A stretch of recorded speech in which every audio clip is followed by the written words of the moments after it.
Valerie, thank you very much indeed, and thank you all for coming along today. It's a great pleasure to be here, this historic setting. As Valerie said, what I'm going to do is try and grip you with a story that I certainly found exceedingly gripping when I started to research it. It's the story of a disease, a very unpleasant disease, and of mankind's battle to defeat it. And this picture, I think, says quite a bit about the disease and our response to it. This is a young woman who had paralytic polio affecting her respiratory muscles in an outbreak in Copenhagen in 1952. And she's been kept alive by a medical student whose hands you can see in the picture there, and he's squeezing a rubber bulb which is delivering oxygenated air to her lungs through a tube down her trachea. And obviously if he nods off, then she's dead within a couple of minutes. And during this outbreak, they ran out of iron lungs, and this was the solution to the shortage of iron lungs. And it turned out that this was actually a much better way of keeping people ventilated if they needed respiratory support than the original iron lung. Polio probably goes back a long way, but there are huge gaps in the historical record. And this is a priest at the temple of Astarte in Memphis in Egypt. You'll see that it's quite a long time ago. And Ruma, the priest's right leg, you'll see is a bit withered, and the muscles are atrophied, and it's a bit shorter than the other one, and he's supporting his weight on a stick. And this is the sort of abnormality that you would expect if he had acquired polio as a child. We can't make a diagnosis that far back in time, but this is the most likely thing. Now, with a disease as characteristic as that, this was the morning paralysis, the curse that dropped out of a clear summer night sky and paralyzed or killed your child overnight. That was the characteristic hallmark of polio. You would have thought that that would figure in the Bible or in early medical history, but in fact there's no record of it at all.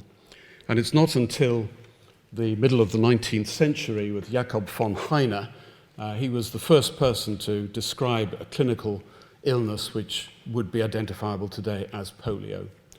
And we can't explain that gap in the record. It may be that the polio virus has mutated from another virus sometime in that interval. We simply don't really know where it came from. I qualified in 1977, so not just in the previous century, but actually in the previous millennium, so quite a long time ago now. And when I was a medical student, polio was already pretty well extinct in Europe and North America and was being nudged out. As you have just been reminded, and as you'll hear at the end, it's not extinct yet, and we still have got a long way to go. But I thought what I'd do, just very briefly, is paint a quick picture of the villain of the piece. Now, this is the polio virus. This is not life-size, you'd be pleased to hear. Being a virus, you can actually assign it a defined chemical formula. And just to check that you're all awake at the end of the lecture, I'll pick on somebody in the audience and invite them to read that formula back to us all. It's one of the smallest and the simplest of the viruses. It's one of the enterovirus family, and entero means in the gut. And what the virus normally does is it gets in past your teeth at the top end. It's spread by what might delicately be called the fecal oral route, so poor hygiene. By poor hygiene, we mean anything short of scrupulous surgical levels of sterility. During an outbreak, the polio virus is pretty well everywhere. And no matter how well you scrubbed your hands, you had a very good chance of picking it up from the sewage system. It was that prevalent. Normally, the virus would just head in past your teeth, head south, and as it went through your bowel, which would take it a few days or a couple of weeks, it would induce immunity against itself in the wall of the gut on its way through. So by the time it had been cleared from the bottom end, again, I'm putting that very delicately, you were immune against that particular type of polio virus. So if you met it again, it wouldn't cause a problem. Now, that's the case in, say, 90% of instances. It just goes through the gut. You don't actually notice anything at all. And it's only the unlucky few percent, really 1 to 5% of people in whom the virus homed in on the spinal cord. And in the right there, you see a section through the spinal cord, and that great white hole is the anterior horn of the grey matter. And the significance of that is that this is where the great big nerve cells live that drive the muscles. So if you've got a hole in your spinal cord where those nerve cells live because they've been destroyed, then the muscles innervated by that segment of the spinal cord would no longer work. And the upshot of that is the characteristic clinical picture of polio. It used to be called infantile paralysis because it seemed to pick on children. It did affect adults as well, but certainly the initial descriptions were clusters, small sporadic outbreaks, particularly in children. It was a very unpleasant disease to deal with, and that's not only what the virus did to the victim, but also what we as doctors and carers did to the victim in our turn.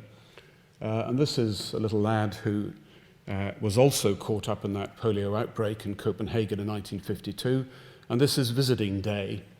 And that's his mum on the other side of the plate glass, and this was an event which would have taken place about once every 5 or 6 weeks.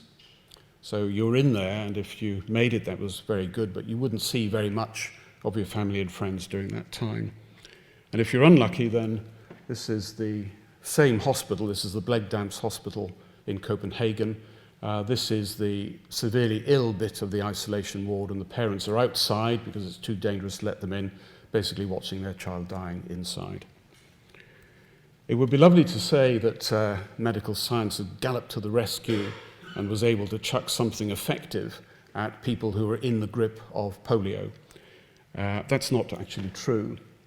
And this is a short list of some of the measures that were used to try and treat polio through the ages.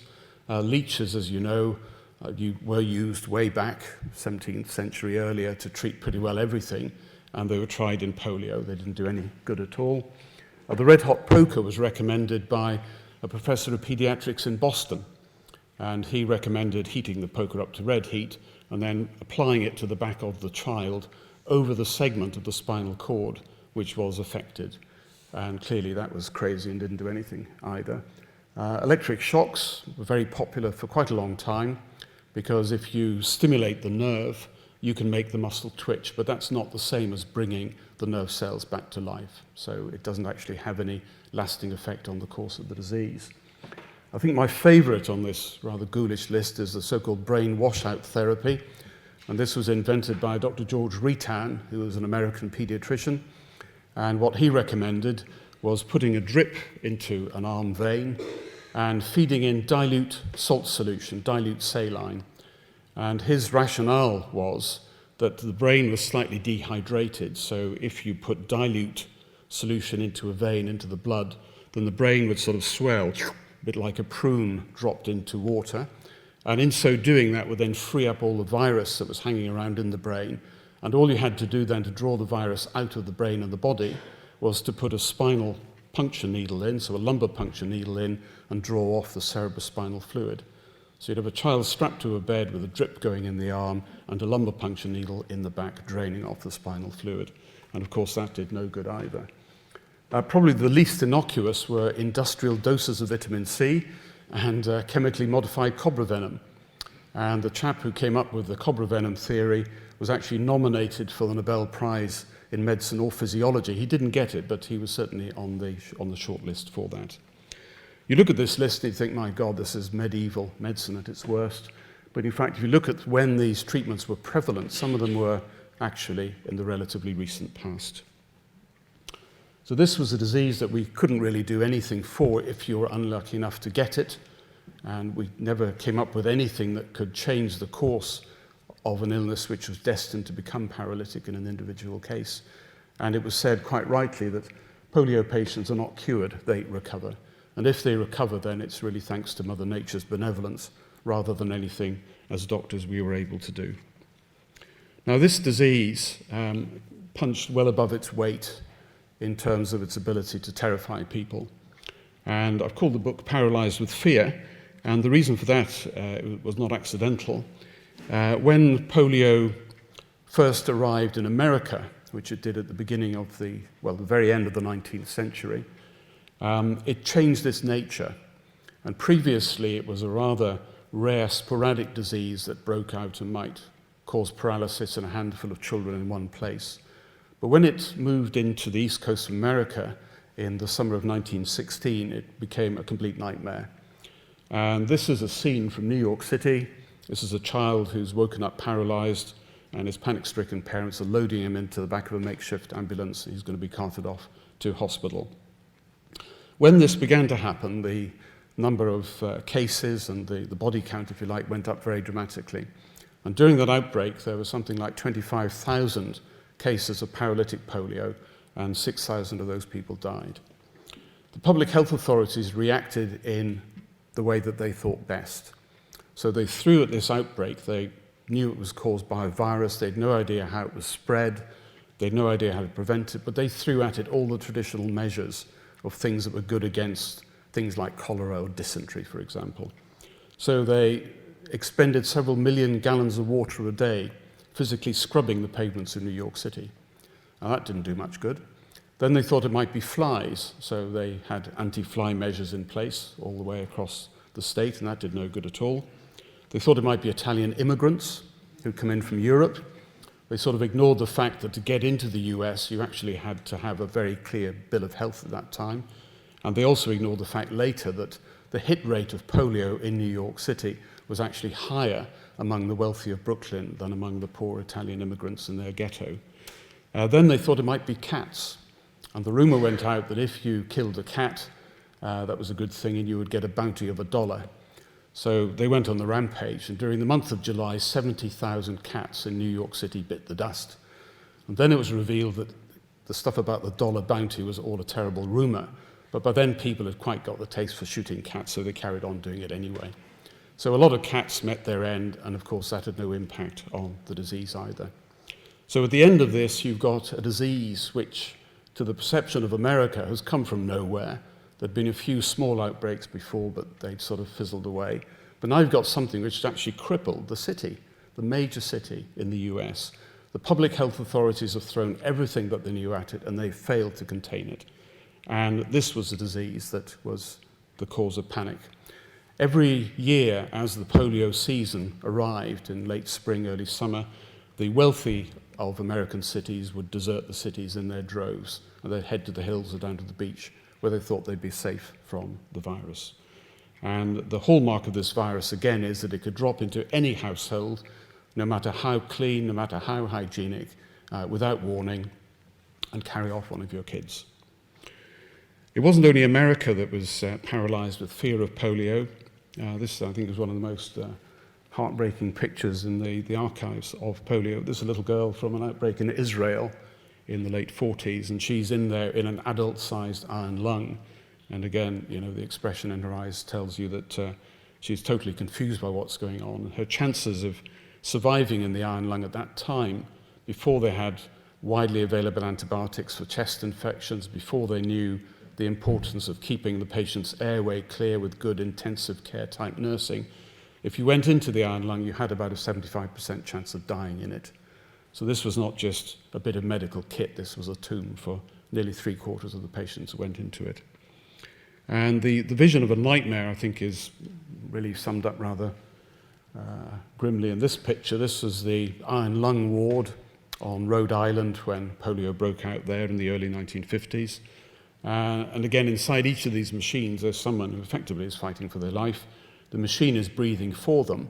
But again, back in those days, before the importance of all the ancillary things to keep the patient going were understood, the likelihood is that most of the people in that picture would have died.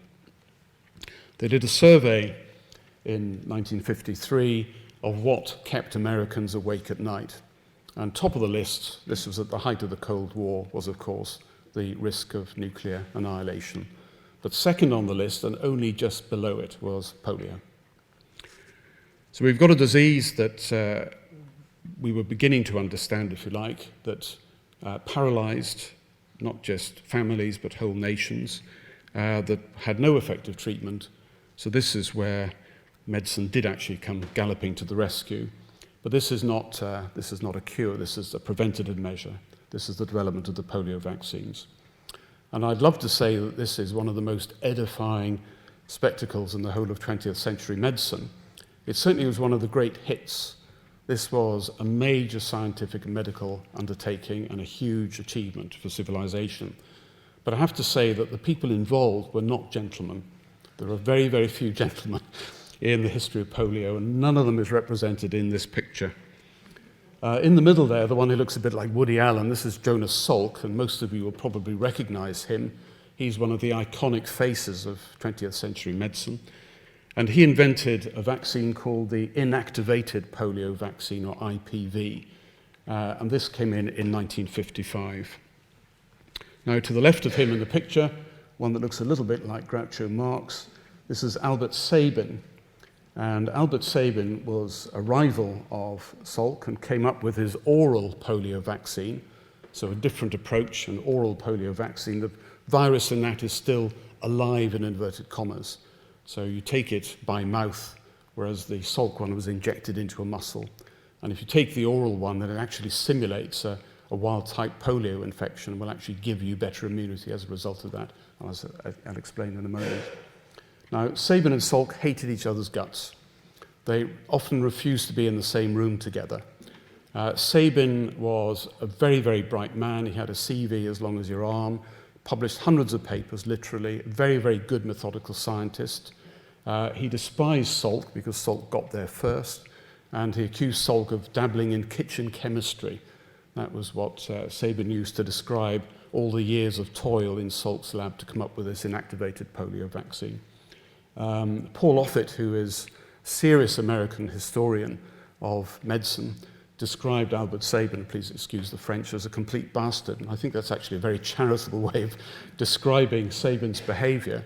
If you read the correspondence between these two, or the correspondence by Sabin about Salk, you realize that he was out there just to put the knife in, and he derived great pleasure whenever anything went wrong with the Salk vaccine. So those are the two key players, if you like. The third man you probably don't know, and I've described him rather charitably again as a wheeler dealer.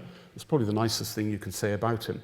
He was immensely effective, though, and this is a man called Basil O'Connor, who trained as a lawyer, worked in a Wall Street legal practice, and then made the big career move, which you're going to hear about in just a moment. There's somebody in the background that you need to know about as well, who was crucial in getting the vaccines into the clinical setting.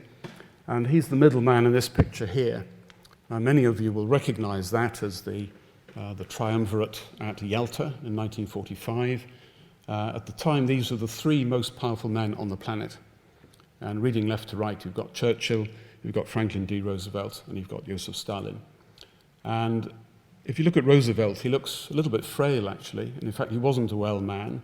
He died a couple of months after this picture was taken from a hypertensive stroke. So he wasn't well, but there's another clue if you look very carefully in the picture, and you see that the trouser legs over his thighs are sagging. And the reason for that is that as well as being a president, a mover, a shaker, the man that dragged America bodily out of the Depression and then into the Second World War, he was actually also a polio victim, a polio survivor himself. And here he is at the Warm Springs Rehabilitation Center getting over his attack of polio. And this happened at a really bad time for him.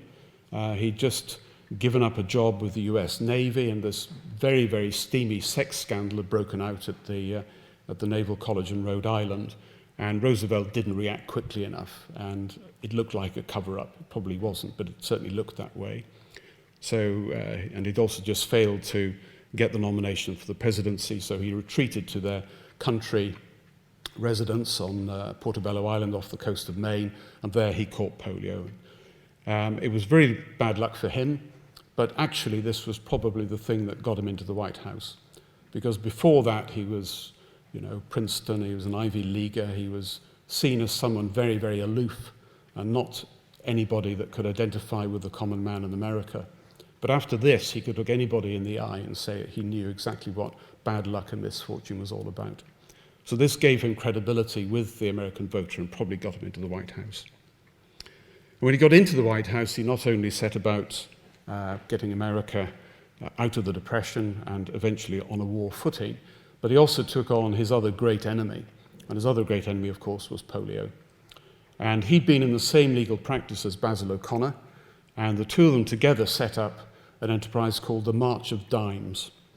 At the time in America, there was a newsreel program called the March of Time, so the March of Dimes was a play on words. And this was put out through American TV, And the catchphrase was, dig in your pockets, Americans, for the dimes, your loose change, stick them in an envelope, send them to the White House, care of the president, and we'll take care of the rest. And this is a publicity shot here of FDR and Basil O'Connor counting the dimes after one of these things, and it was phenomenally successful as a fundraising enterprise. And if you'd put the money raised in the form of dimes and laid them end to end, then in the first year of operation, the trail of dimes had gone all the way from the White House to the Empire State Building in New York. When Salk's vaccine was ready to be trialed in the field in 1954, the trail of dimes had gone all the way from the White House to Tokyo. So a phenomenally successful fundraising effort. The way they did it was to hype up the fear of polio. And if you look at their propaganda, and it is overt propaganda, then it's classical stick and carrot stuff. The carrot is the picture of a child being rehabilitated on calipers or in a wheelchair.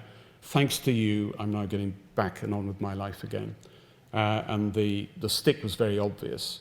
It was the threat that if you don't help us to conquer polio, then your child could go the same way as this one. So it was a very cynical campaign, but a very, very successful one.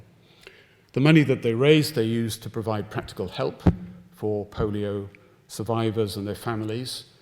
During polio outbreaks, they'd often fly in iron lungs using those huge American troop transporter planes. And they also put a lot of their money into developing a polio vaccine. Most of that money initially went to Jonas Salk, and here he is after his vaccine came out. He's on the front of Time magazine. Back then, to get on the front of Time magazine, you needed to be a figure of world prominence. So this was a space reserved for people like John F. Kennedy, Khrushchev, Marilyn Monroe, people like that. So for a medic, doctor, to get on the front of Time magazine was really something exceptional. And as you'll hear, when Salk's vaccine, when the results of the trial were announced and it was shown to be effective and to be safe, then Salk got elevated effectively to sainthood in America. But interestingly, he wasn't actually the first person to make a polio vaccine that worked. And that honour goes to someone that you probably have not heard of. This is a man, he's on the right of the picture there, called Hilary Koprowski. And Hilary Koprowski was a very, very flamboyant Pole. I met him about 18 months ago. He died last year. And even at the age of 92 or 93, whatever he was, he still practiced the piano for an hour a day. He was very energetic. He was into inventions. He ran a couple of companies. He had a knack for rubbing people up the wrong way, and he was still doing that. He was very charming with me, but it was obvious that there was trouble in the background. As a medical student in Warsaw, he had a career choice because he'd already won a scholarship to play the piano to concert level in the Conservatoire in Warsaw. But in the end, he went to medicine. He used medicine to get out of Warsaw, and that was a very good time to do that because most of his classmates stayed behind and ended up on a cattle truck to Auschwitz. So he got out at just the right time, went first of all to South America and then to a drug company in North America just outside New York. And that employment by a drug company was actually used against him by his many enemies.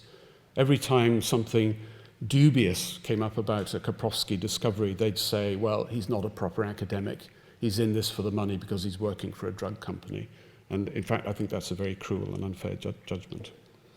Koprowski turned his hand to making vaccines, and together with Tom Norton, his chief technician on the left of the picture there, they made a rabies vaccine.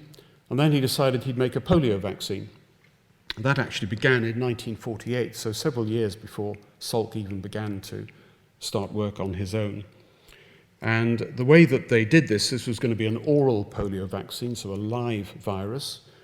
They actually grew the virus, they modified it in the brain of the cotton rat.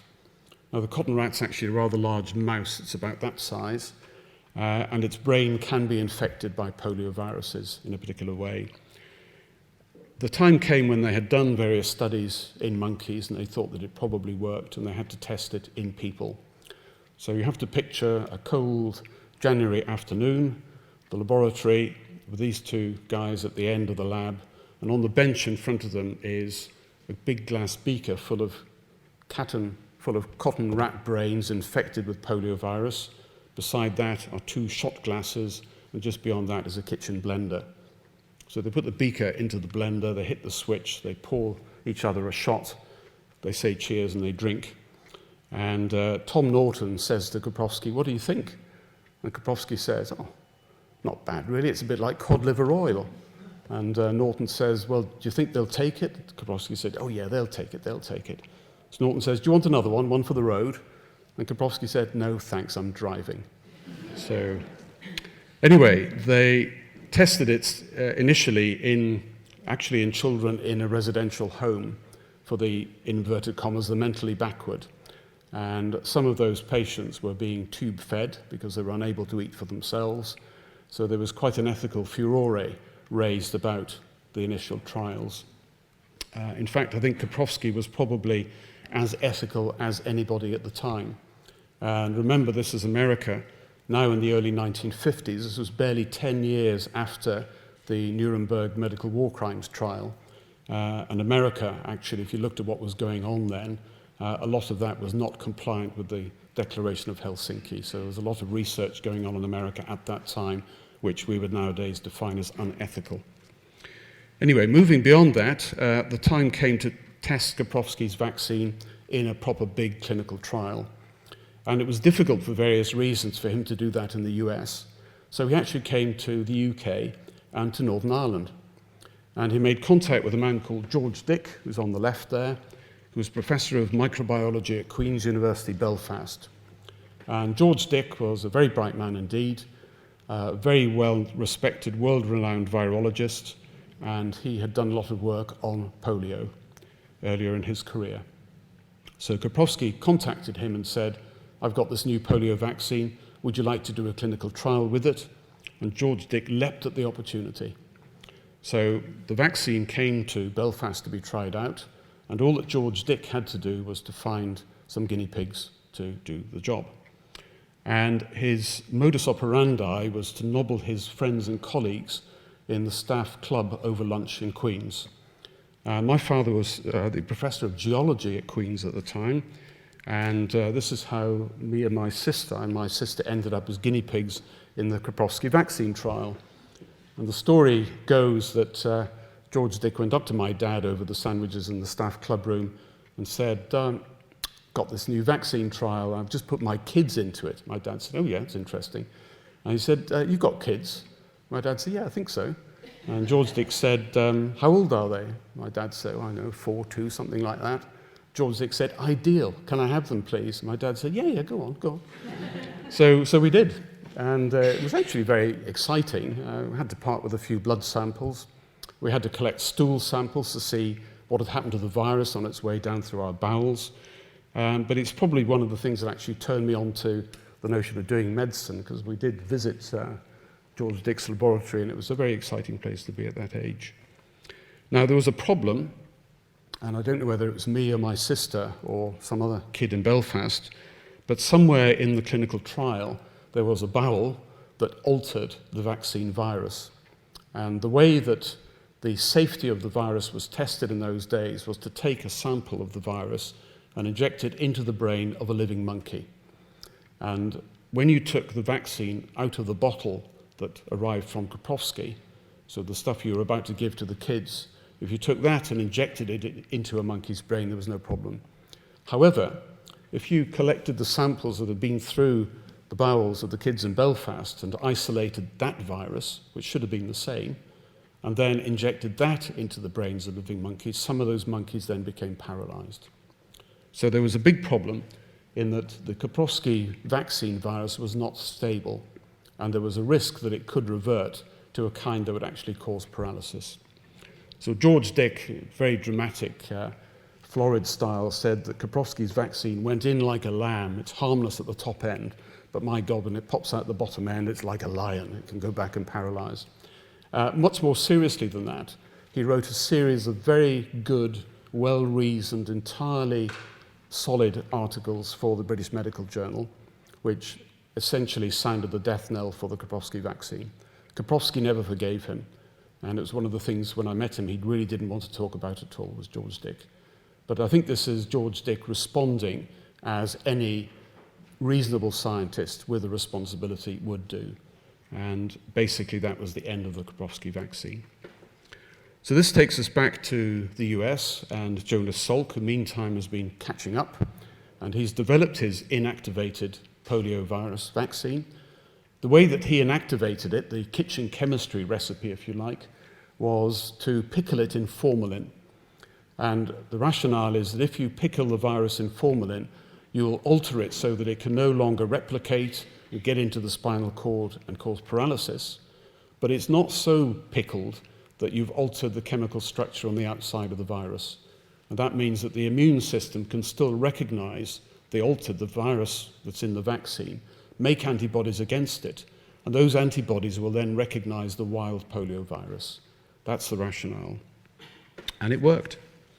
And Salk, you see, he's here injecting, as part of the clinical trial, a very willing volunteer from Pittsburgh. And this actually was, at the time, the biggest clinical trial ever. And the numbers read like some sort of Hollywood blockbuster. 1.8 million children, 200 locations across the US, also in Finland and several provinces in Canada, 20,000 doctors, 40,000 nurses, 60,000 teachers, millions of bits of data. They actually managed to lose all the records for the city of Dallas. Luckily, they turned up again on a train somewhere. But getting all this lot together was a huge logistical exercise that actually took effectively a year.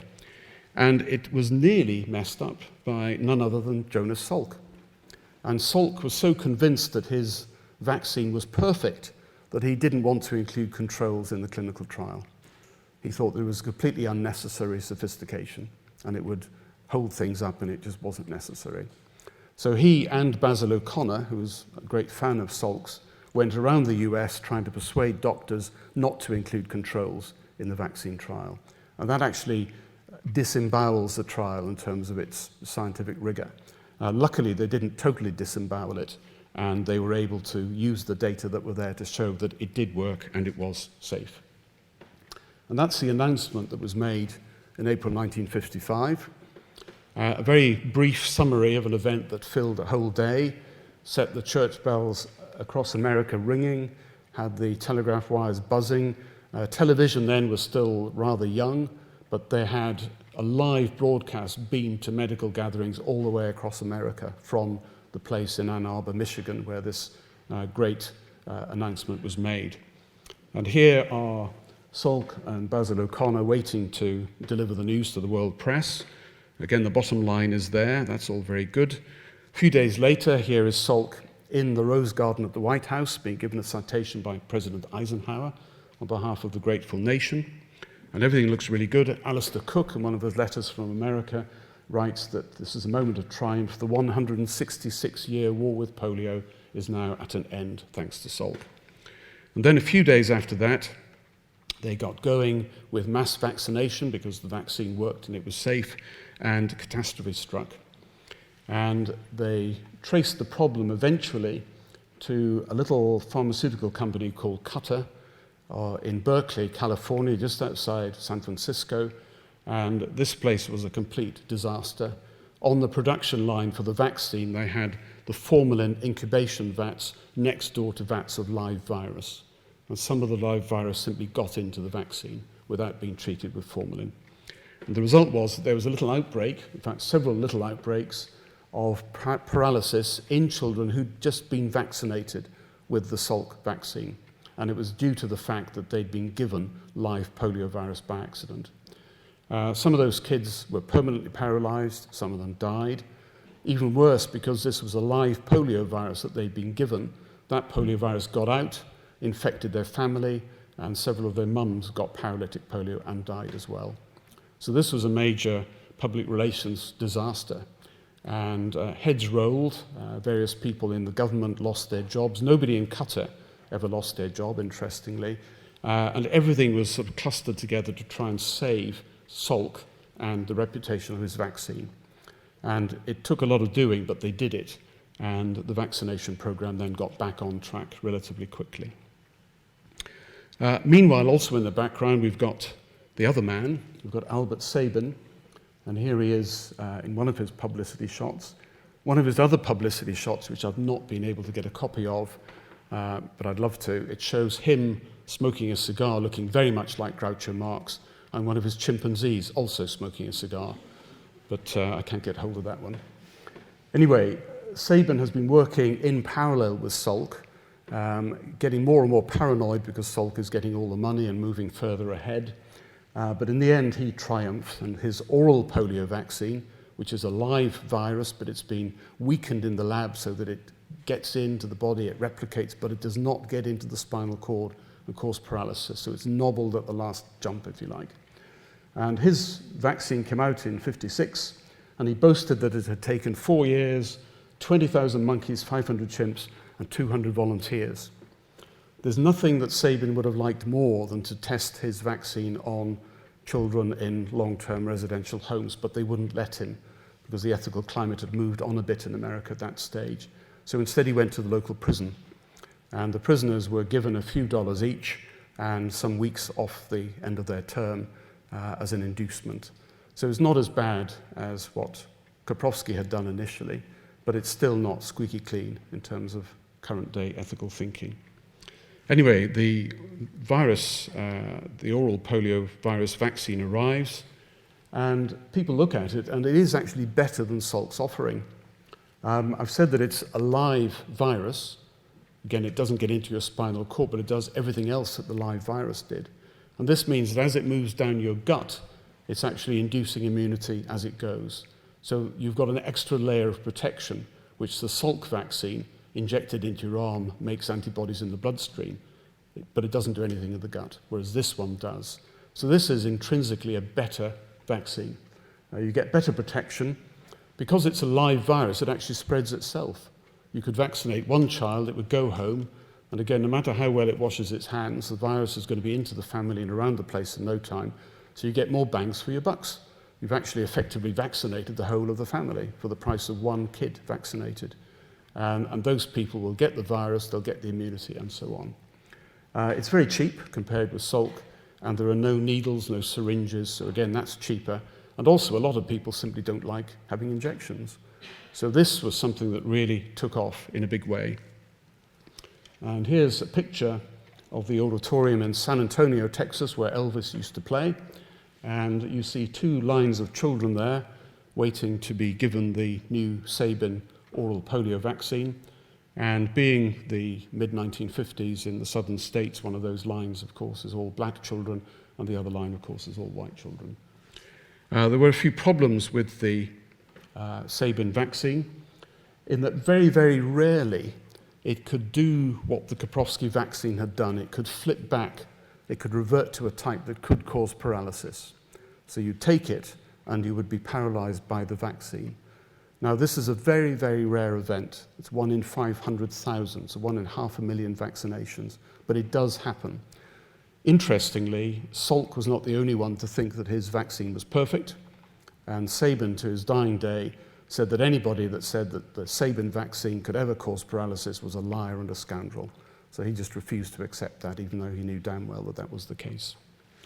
The other problem with the Sabin vaccine is that it's a live virus, and it tends to go off in the heat. This is one of the big problems, for example, in Nigeria.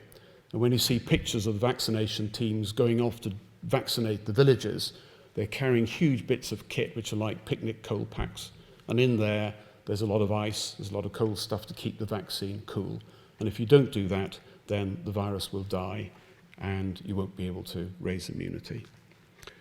Both these vaccines work. If you give them appropriately and look after them, they're both very effective. And the combination has effectively brought polio to the brink of extinction. And that process began in the US, and you can see the impact here on the numbers of cases of paralytic polio per year since 1915. And you see that when the Salk inactivated polio vaccine came in 1955-56, immediately after that, the numbers of cases just tumbled away. When the Sabin vaccine came in a few years later, because it was better than Salk, it actually replaced it, that finished the job. You could argue that if they'd carried on with the Sabin, they probably would have eradicated it as well. But with the Salk.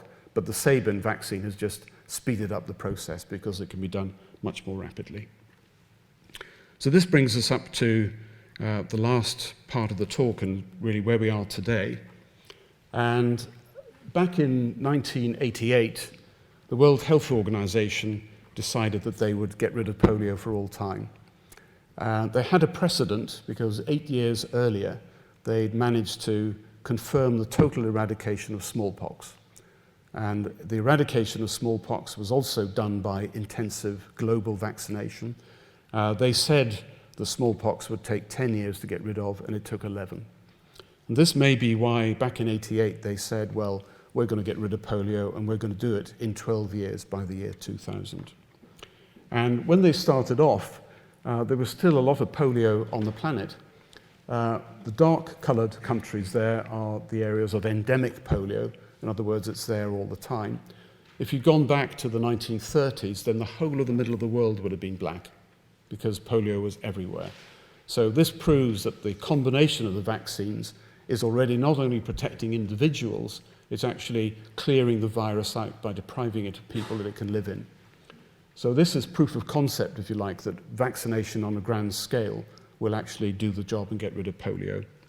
So they got going, they brought in Rotary International, UNICEF, various governments, and later on the Gates Foundation joined in, and this was known as the Global Polio Eradication Initiative.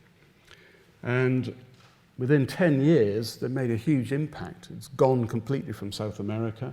There's still a lot in sub-Saharan Africa, in India, Pakistan, Bangladesh, Afghanistan, and the Horn of Africa. If you then go up to 2001, you'll see that the map is contracting even further. It's looking really good. And then if you go up to, just focus on the bits where polio is left, go up to 2012, then we're so nearly there. When they started the eradication campaign in 1988, there were about 330,000 cases a year of paralytic polio, so 1/3 of a million. In 2012, there were just over 200. And the hotspots, as you probably know, were Afghanistan, Pakistan, and the northern states in Nigeria, particularly Kano. And there has been a persisting problem there, as you know. You'll see from this map that the endemic areas are those three that I mentioned, but also there were isolated cases where people have gone across the borders. And this is now one of the big difficulties that we face, because with the refugees escaping from areas of conflict, each of those areas has got conflict that people want to get away from. And that means that polio is now getting out. It's in several other African states. It's back in the Horn of Africa. It's in Lebanon, and it is in Syria, as you know. Now, the common factor uniting these three areas, well, the common factors, one is that they're difficult to vaccinate. These are scattered populations. The terrain is often inhospitable, simply physically difficult to get the vaccine there. But the other thing is that these are all areas of very, very hardline anti-Western feeling. It's not religion. I'm informed that there's nothing at all in the Quran that argues against vaccination. And in fact, if you go on the Hajj, the pilgrimage to Mecca, you have to be vaccinated against polio and against diphtheria. So it's not religion. But this is purely anti-Western feeling. And in the northern state of Nigeria called Kano, there was a physician, a doctor who worked for the government. He was also the chair of the local Sharia committee, but he spread it about that the vaccine was not a gift from the West, it was a Trojan horse. And in there was the virus that caused AIDS, in there were viruses that caused cancer, and in there were chemicals that would actually sterilize young Muslims. And that is one of the reasons that Nigeria has taken such a long time to improve its vaccination record. If you go up to the other hotspots, then you have the Taliban, and you're aware that the Taliban have been issuing death threats, not only against vaccinators, they've been blowing up government officials who are involved in the vaccination campaign, they've been murdering schoolgirls who've been out helping their big sisters vaccinate on the streets of Pakistan cities, and they've also issued death threats against families in the villages who allow their kids to be vaccinated. So this is a very gloomy state of affairs. 2012, as I said, there were about 200 cases. Last year, 2013, it was roughly double that number. This year, we're sort of level pegging somewhere in between the two. but we're by no means there yet. And it's going to take a major, major push of diplomacy rather than anything to do with medicine or science to actually get polio into the dustbin where it deserves. So near yet so far. We hope that polio might be eradicated. It had been hoped that it would be this year. That's clearly not going to work. Next year, probably not going to work as well, possibly the year after that. This is a protest outside the government headquarters in Pakistan after 2 of the schoolgirls and other vaccination workers were shot. And it's interesting, we say, well, this is all thanks to the Taliban, but this is one instance where it does take 2 to tango. And we also have to say thank you to the CIA. And when Osama bin Laden was killed, and he was a thoroughly evil man, so in many ways it's good he's been got rid of, but there are perhaps different ways of doing that. But the reason they found out where he was to use one of the oldest confidence tricks in history, and that's to use a doctor. And the CIA recruited a Pakistani doctor who went into the fortified compound where bin Laden was hiding. He took finger-pricked blood samples from the people in there on the pretense that this was a vaccination campaign. And from the DNA in those finger-pricked blood samples, they already had bin Laden's DNA from some previous encounter. They worked out that they were first-degree relatives, therefore he was in there, therefore they went in, therefore they killed him. You can argue the ethics and the morality of the way that that was done, but just for a moment put yourselves on the other side of the ideological divide and ask how you would react if your leader had been gunned down using that subterfuge. You would probably not be greatly enamored of the West, and you might well look around for a soft target. And of course, the softest target of the lot is the polio vaccination campaign. So I think we have to hope that everybody is going to move beyond the current stalemate. I think it's very ironic that the person who sanctioned the SEALs raid on bin Laden's compound must have been at the very highest level in the US and was probably sitting behind the same desk that Roosevelt sat behind when he set off the March of Dimes.